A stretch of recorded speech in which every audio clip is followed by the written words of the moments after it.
Back here with 2001 Monte Carlo SS build project. It's been postponed and whatnot since the last couple updates. Had the engine put in or whatever. Well, I put the shit in, but I put a new engine in the new used engine. My bad.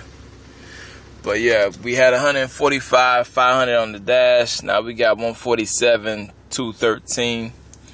So we breaking the barrier right now. About to be probably 2,000 miles into the new engine, the new used engine, and it's still running smooth. Ain't no service engine light, ain't no check engine light, nothing like that. Gauges work fine.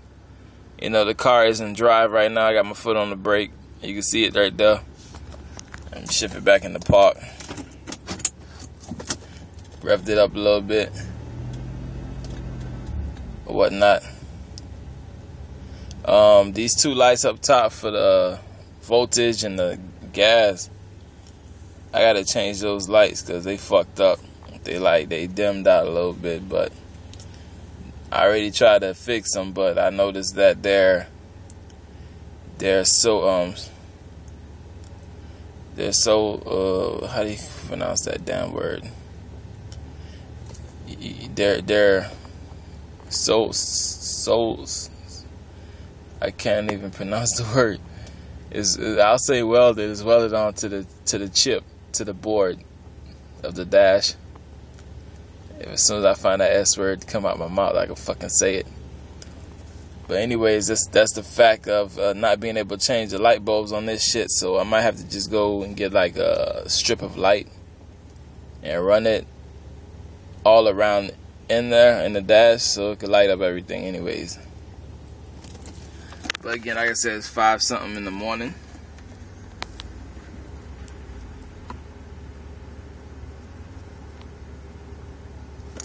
You see it's dark outside. You see the Shell gas station right there. I'm at the Chevron across the street.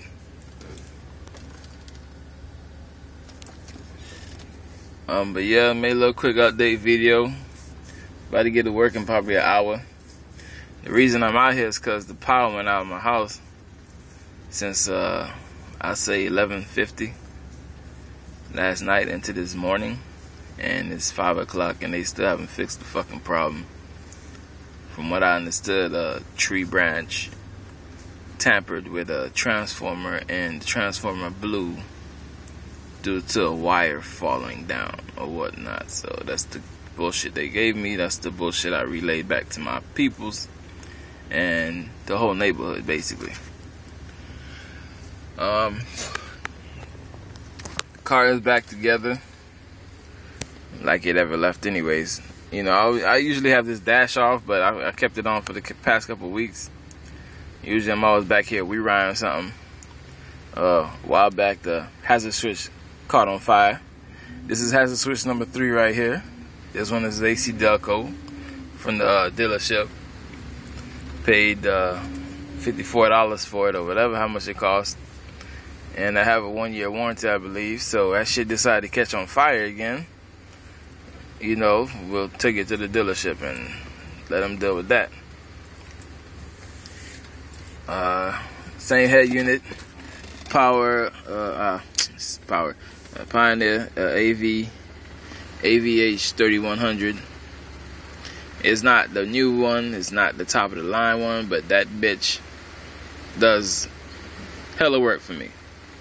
And down here I got an equalizer from Cadence or Cadence, whatever you want to pronounce it. Same as the speakers in the door. Been doing a little bit of work in the car as far as wiring go. I have to rewire both doors, which is a pain in the ass because it's vertical doors. So to take the door panel off, you would have to pull the door halfway down, and as soon as you pull the door panel off the door, all the weight is gone and that shit wants to fly up and slap you in the face. So that's the issue at hand with that. But I have to rewire the doors because I'm changing the speakers around. Usually I have 3 speakers in each door and 1 tweeter. I'm going to be changing the configuration to maybe just 3 speakers and no tweeter. But where the tweeter goes at, which is which is right here. See the little tweeter, super tweeter, 300 watt, or not garbage. These tweeters aren't really made for amp. There, you have to put them on a crossover box and then run it to the amp or whatever the output may be. But down here I have an 8-inch, 6-inch, I have a 6.5, and a tweeter right here. So it's 3 speakers, 2 tweeters. These speakers right here, I don't really think they're necessary, and they're putting a lot of weight on my amp. So I'm gonna just disconnect these and throw them away, because this one is blown anyway. The one on the driver's side down there in the regular regular pod where it belongs, that one is about to die too. Only, you know, these right here, they handle the amp very well. They're over 200 watt. One is, I believe, 250. The other one is 340. I'm not too sure. But they do what they're supposed to do. So I'm gonna keep those. Where the tweeter go at, I'm gonna open up that hole and put maybe a 5 and a 3/4 speaker there, or maybe I'll just put another super tweeter, but of higher grade titanium quality or whatnot. Make it sound sophisticated when it's really not. Another problem I ran into is the Power Acoustic 5500 watt.